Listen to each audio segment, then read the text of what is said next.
Bismillahirrahmanirrahim. Wala yambagi lan ora sayukjo ayyak tasiro apa yen to ngringkes sapa muta'allim alama ing atase perkara huwa kang utawi ma aqallu iku luweh titik min dalika saking mengkono Sahih Bukhari. Di atas sendiri pojok itu Sahihul Bukhari.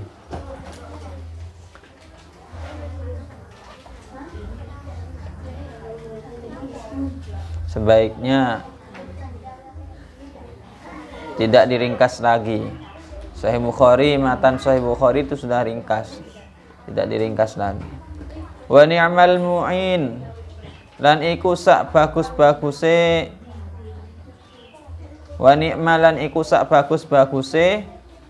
al mu'inu apa kitab kang nulung.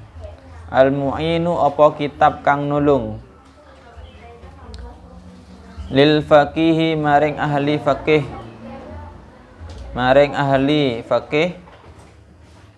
Kitabu Sunanil Kabiri utawi kitab Sunan Kabir di Abi Bakrin kadue Imam Abu Bakar Al-Baihaqi. Kitab yang baik untuk orang ahli fikih, kitab hadis, yaitu kitab Sunan Kabir karangannya Imam Abu Bakar Al-Baihaqi. Fa innal hadisa maka setuhune hadis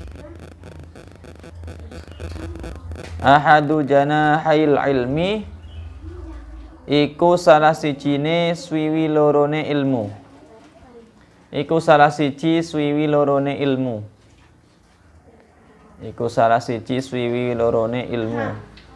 bisyariati kelawan syariat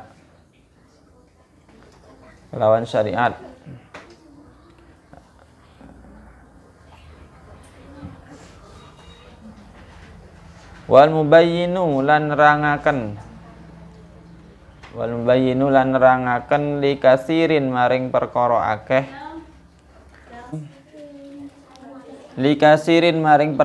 akeh minal janahi saking swiwi al akhari kang weneh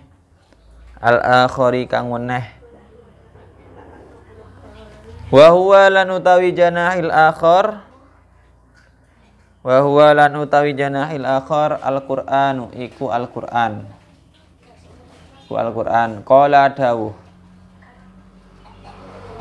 Qala dawuh imamuna sapa imam kita Asy-Syafi'i rupane Imam Syafi'i radhiyallahu anhu. Man utawi sapane wong nadhara iku ningali sapa man fil hadis ing dalam hadis. Siapa yang melihat hadis, mempelajari hadis, qawiyat maka kuat hujjatuhu apa hujaiman, maka kuat hujahnya seseorang itu atau dalilnya seseorang itu yang mempelajari hadis, menghafal hadis. Wasadisulan utawi kang nomor 6 idza syaraha iku ing dalem nalikane jelasaken sapa muta'allim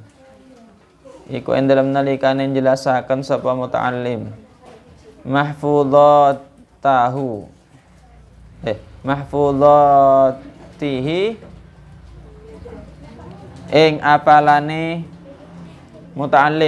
ing hafalane muta'allim al-muhtasarati kang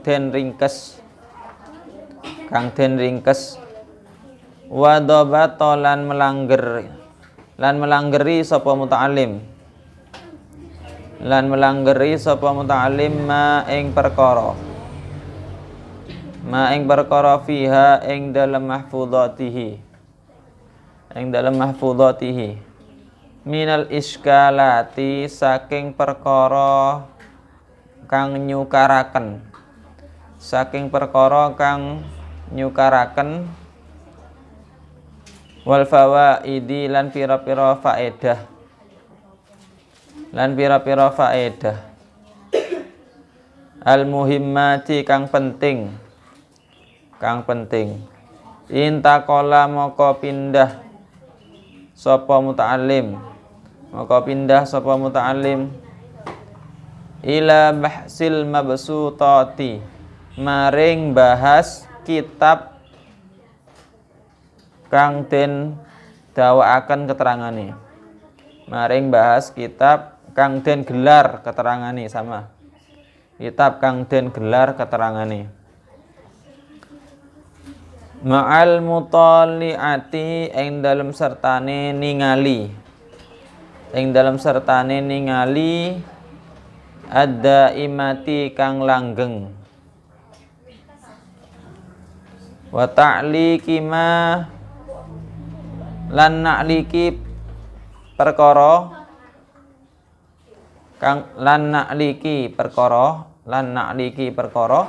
yamurru kang wis liwat apa ma yamurru bihi kang wis lewat sapa muta'allim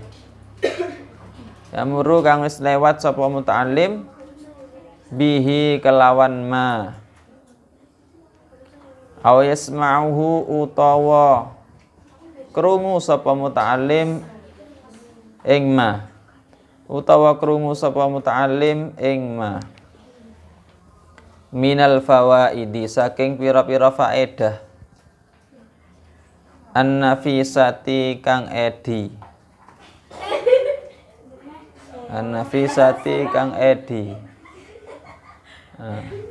ada yang namanya Nafisa Edi itu indah ya.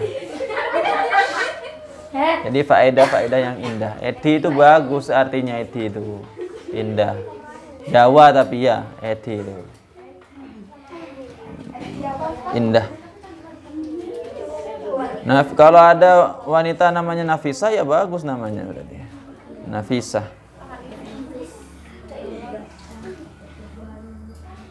Wal masaili lan pira-pira masalah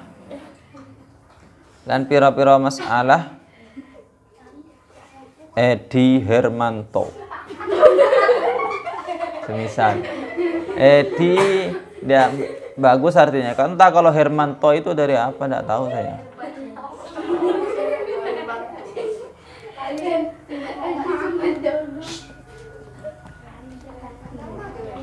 Ad-daqiqati kang lembut, wal furu'i lan pira-pira furu' atau pang atau cabang, al-gharibati kang sama ya, kang gorib, kang edi sama. Kenapa? Ada yang namanya Edi dah.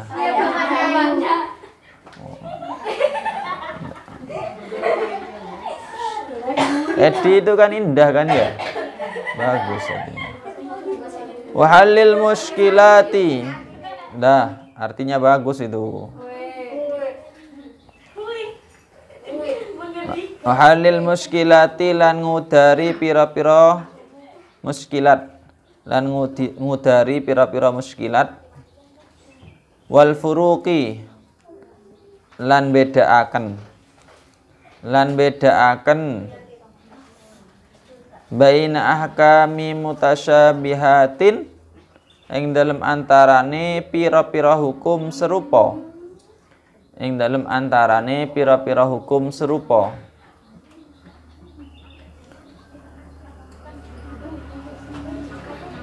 min jami'il anwa'il ulumi saking sekabehane pira-pira warnane ilmu, saking sakabehane pira-pira warnane ilmu. Pira-pira warnane ilmu.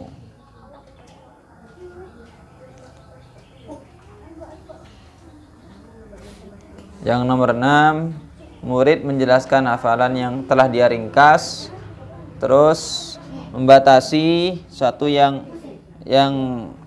masih perlu dipertanyakan dan juga menghimpun faedah-faedah yang penting.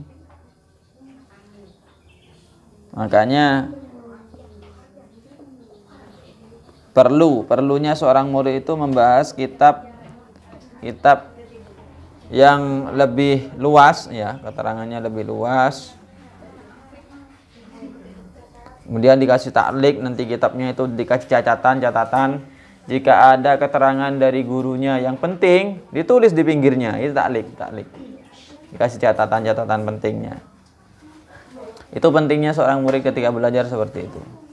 Misal ada nasihat penting dari guru, tulis.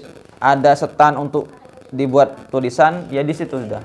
Di pinggirnya atau di atasnya atau di bawahnya atau di tengah-tengah yang ada setan untuk ditulis faedah-faedah dari gurunya, hikmah-hikmah dari gurunya, atau taklik yang diterangkan oleh gurunya mengenai yang dibahas atau yang lainnya. Itu sangat penting. Karena dengan menulis itu nanti bisa daim, lebih abadi. Kalau hanya mengandalkan hafalan, iya kalau hafalannya sama seperti Imam Syafi'i. Hafalannya Imam Syafi'i cepat hafal, satu kali didengar langsung dihafal, dan itu melekat hafalannya, nggak hilang. Nah kalau kita yang menghafal, salah menghafalkannya itu diulang sampai 10 kali, bahkan 15, bahkan 20 kali baru hafal. Nggak lama kemudian, 5 menit kemudian hilang lagi hafalannya. Atau 10 menit, atau besoknya sudah hilang hafalannya. Berarti hafalan kita ini nggak bisa diandalkan, ya, nggak bisa diandalkan. Berarti apa? Butuh juga untuk ditulis sesuatu yang penting, ilmu yang penting, faedah yang penting, hikmah yang penting ditulis. Selain dihafal juga ditulis. Nanti seandainya lupa, nggak ingat, ya tahu hilang hafalannya, maka bisa dilihat lagi, dihafalkan lagi. Nah, itu gunanya juga. Kalau kita bukan Imam Syafi'i, hafalannya, kecerdasannya itu nggak kuat seperti Imam Syafi'i.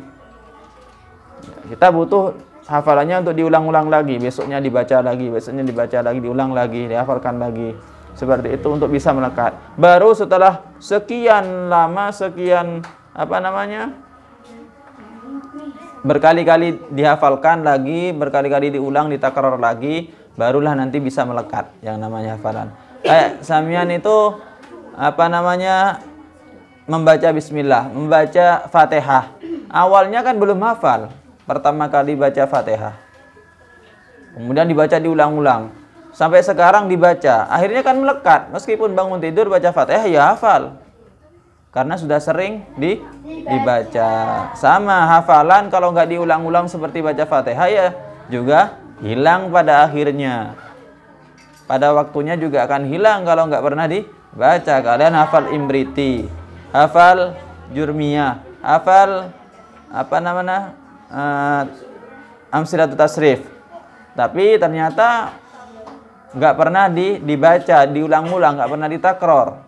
Pada akhirnya akan hilang juga itu. Pada akhirnya juga akan hilang hafalannya. Tapi sekarang sudah ada kitabnya, tinggal mengulang lagi, menghafalkan lagi, diulang lagi, takror. Pada suatu saat yang ada kesempatan, ada kesempatan waktu untuk mengulang hafalan, digunakan itu untuk mengulang hafalan. Karena kita nggak seperti Imam Syafi'i. Pada akhirnya kalau nggak pernah dibaca sampai 1 bulan, ya hilang sungguhan, lupa sungguhan. Itu kalau kita. Enaknya kan kalau hafalkan Al-Quran. Kalau menghafalkan Al-Quran setiap malam dipegang namanya Al-Quran itu, sempat untuk dibaca. Dan membacanya pun dapat pahala. Berbeda dengan yang lain selain Al-Quran. Baca Al-Quran kan dapat pahala, bacanya saja. Apalagi bisa sambil dipahami, sambil dengan tartil, suara yang bagus, yang enak, yang merdu, diperindah membacaannya, tambah besar pahalanya, dan tambah berbobot yang namanya pahalanya itu. Sambil direnungkan artinya, direnungkan pemahamannya, wow, tambah besar, tambah berbobot.